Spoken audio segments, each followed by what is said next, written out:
people stop talking, really bad stuff starts. When marriages stop talking, divorce happens. When civilizations stop talking, civil war ensues.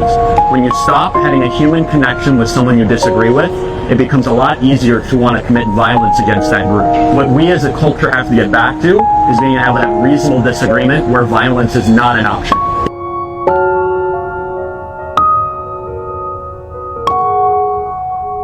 In today's video, you'll hear how people across the country are processing the Charlie Kirk shooting. Concern, anger, fear, and calls for restraint. Different views, same question. What does this say about us? Listen first, then share your take. If you're just sitting there celebrating or happy in any type of way at all, you are part of the problem, for one. For two, there's something seriously wrong with you. If you're celebrating death, where there's a father with children, you don't have to be aligned in his views at all. You don't have to agree with everything he has to say, but that's a father with a wife with two kids that now have to grow up without a father, you know? And that's just the way it is. And if you don't think that's a problem, if you don't think that instead you celebrating, that's not an issue to talk about, you're part of the problem. You are part of the issue. Definitely rest in peace to Charlie Kirk. I saw that shit earlier. That shit was horrific, gang. That shit was fucking horrific. Like, and then they got the shit going around online. Usually when shit happen like this, bro, you don't really get to see what happened. My group chat sent that fucking video, bro. Man, hell no, fool. Hell no, fool. Hell no. Trust me, y'all can feel how y'all want to, fool, but I don't wish death on nobody, bro. You see, you posted a video. No, I didn't, fool. I really don't care like about this shit. But I'm telling y'all, that shit's fucked up. And rest in peace to that man, for real. This man was fucking assassinated. He was not killed. He was assassinated because they feared his influence. They feared what he was doing. They feared the fact that he was able to get Donald Trump back into office. They feared what he could do. So they had to fucking assassinate him like the fucking piece of shit cowards that they are, because they know that if we actually have political discourse, their ideology never wins. These fucking liberals don't live in fucking reality. These fucking idiots think that there's 99 fucking genders. These fucking scumbags think that violence is the way because they know that they can't actually win through the crucible of debate. These idiots know that their ideology will never stand up when actually put pressure on it. So what did they do? They targeted them. They killed them in front of everybody. These fucking radical leftists are too fucking comfortable with burning down cities, destroying businesses, attacking people, and they're never held fucking accountable because prosecutors are scared to call BLM a domestic terrorist organization because they're scared of being called racist. Fuck that shit. Antifa, BLM, all these guys, bro, they need to all be put on fucking watch list. We need to treat these niggas like Al Qaeda. We don't put these guys in fucking Guantanamo. They need to be hung up, just like fucking Muhammad, next door, with rock music playing all night, in stress positions, waterboarded. These guys need to be treated like the fucking terrorists that we've caught from the Middle East. That's gonna be the new terror. It's not gonna be people flying planes into fucking buildings anymore. It's gonna be people doing mass shootings and killing people of influence. That's gonna be the new terrorism. And you guys are witnessing right now.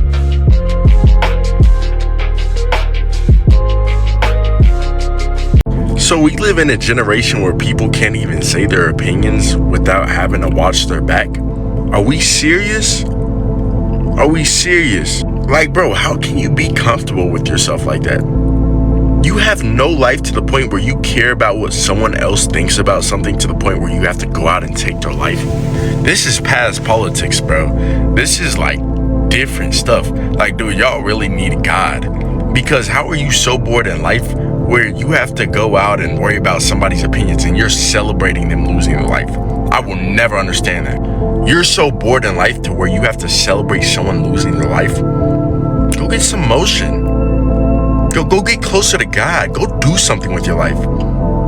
It'd be the same people who are bums, who do nothing with their life, who are oh, he has this opinion and he thinks this. So what? You're gonna take his life because he has you're taking his life because he has an opinion on something? I feel like these responses to the killing only prove how useless all these performative videos and comments about divisive people like Charlie Kirk are. Because, I mean, if you like the guy and you're defending him to the point where you're raging, and you look unstable and unhinged, people like me are going to assume you did it. The killer's on loose as we speak. And if you're crying over a white nationalist and telling everyone else to have empathy for him, especially if you're part of the marginalized groups he insults, that looks bad too, because now it's going to make everyone question your morals, because now we've shown selective empathy. I know people who do this don't actually care about Charlie Kirk. They just do it as a weird loyalty test for other people.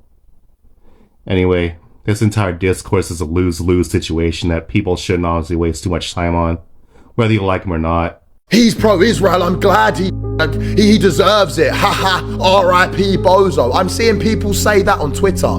It's absolutely disgusting. So what if he was? Do I agree with that? I don't agree with that. I don't agree with that. But do I agree with a man just getting shot for just because of his beliefs? Absolutely not. It's disgusting. So whether or not you believe with what he said, what he aligned with or not, how can you sit there and be proud that someone, how could you actually do that? Like, genuinely, when I see that, I'm like, you guys have got no moral compass. Like, actually, I'm not, by you guys, I don't mean you guys watching this, but when I'm seeing that on Twitter, I can't even believe what I'm seeing. We need to find out who this guy is immediately. This man immediately started jumping up and cheering after Charlie was shot. This is a despicable human being, guaranteed to be a Democrat, leftist, liberal. No conservative would cheer. No morally correct person at that. Most Democrats, I believe, I hope, would not cheer for this. This guy needs to be found, questioned. At the very least, he has something to do with this. Absolutely despicable. Yesterday, I posted that I was 50 to 60 followers away from hitting 50K. And this morning, I've lost over 100 followers after talking about what happened with Charlie Kirk. Because as a Latino, I've been talking about ICE. I've been talking about everything that's going on in our country. And a lot of people have not been saying anything. And I called them out. I said, okay, you guys that are Latinos have not been talking about what's going on in our community, but you're over here talking about what happened to this conservative white man. Anyways, people did not like those videos, and I've lost a lot of followers, but whatever, because the trash took themselves out. I'm like, why were you guys following me in the first place? If you follow my content, I don't post anything that's conservative. I'm like the most liberal of the liberals. So this has gone on forever. If you have a platform and you talk and you get big enough, you start influencing people, influencing things, at some point in time, they will come for you and you will be silenced. You've seen it over and over and over again. And it does not matter per se what you're saying. And it doesn't matter what side you're on. It just matters if you're gathering a lot of influence and you're offending a lot of people. Mind you, you can be on any side and offend people, because we live in a world where people look for offense. Mind you, the person who unalived Charlie could have just blocked Charlie on everything and just pretended that Charlie did not exist. But he was so offended that he had to carry out an execution. Whether or not it was a setup and it was this big governmental thing or not, whatever the conspiracy may be, they could have just acted like he did not exist. But they were that offended, that pressed by him, that they had to unalive him. Why are we cheering for someone getting shot?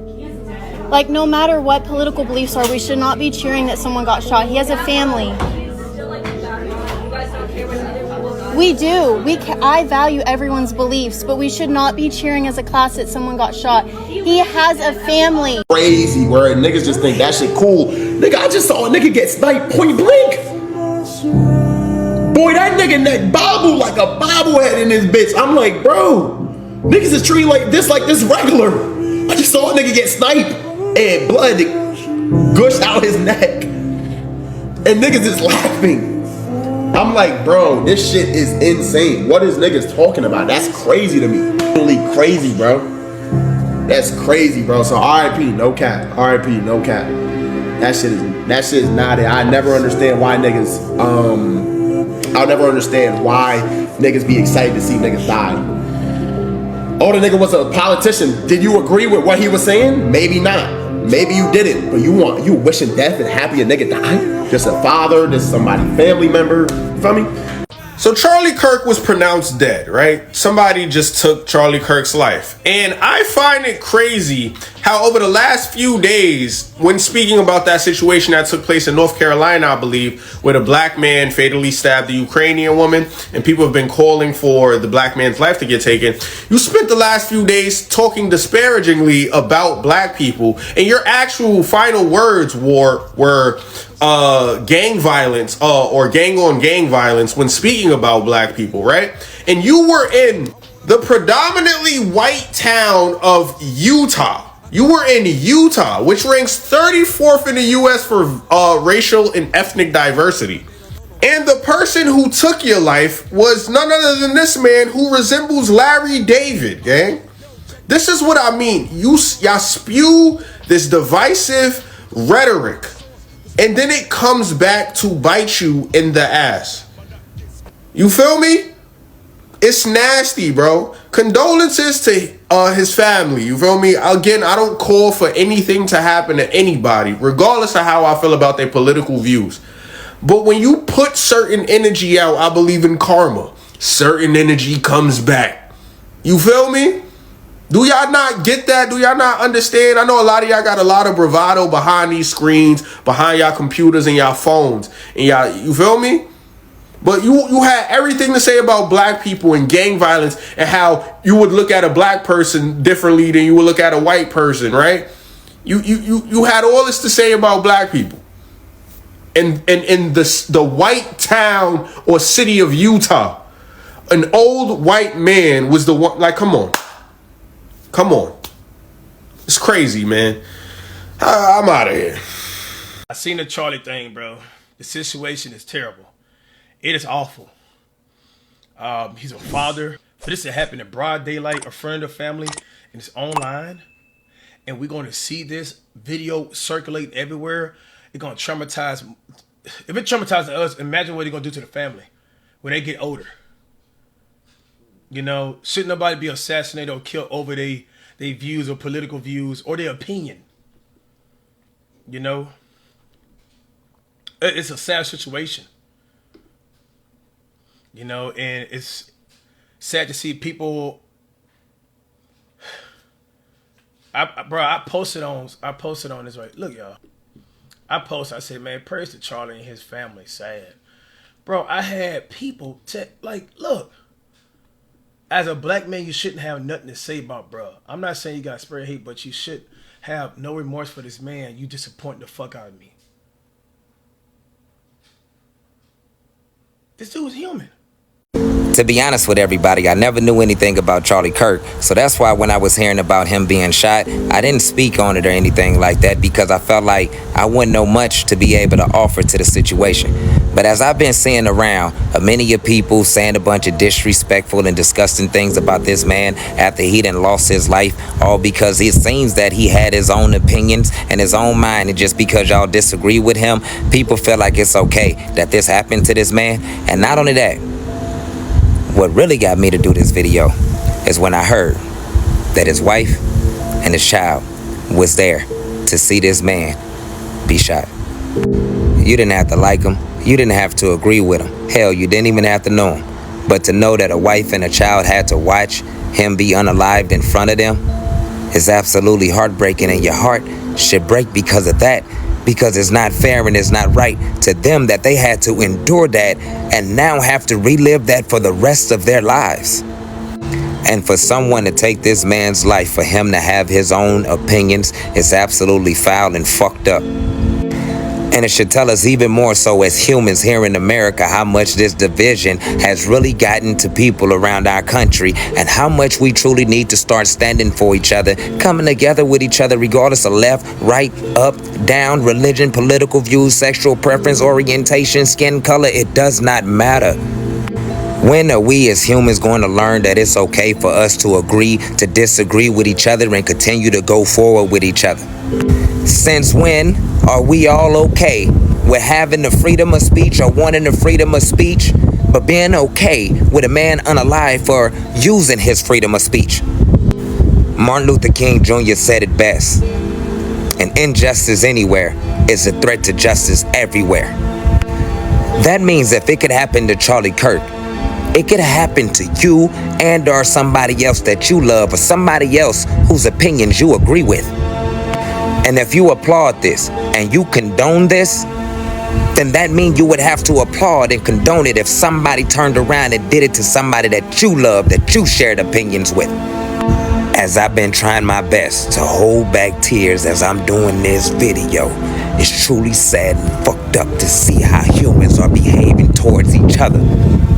Because if humans don't start to change the way that we treat each other and view each other now, things are only going to get worse, and each of us are raising younger generations in this world that's going to grow up, and they're going to become the adults. And how would things be then?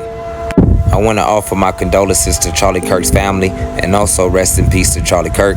That man didn't deserve to lose his life for having his own opinion.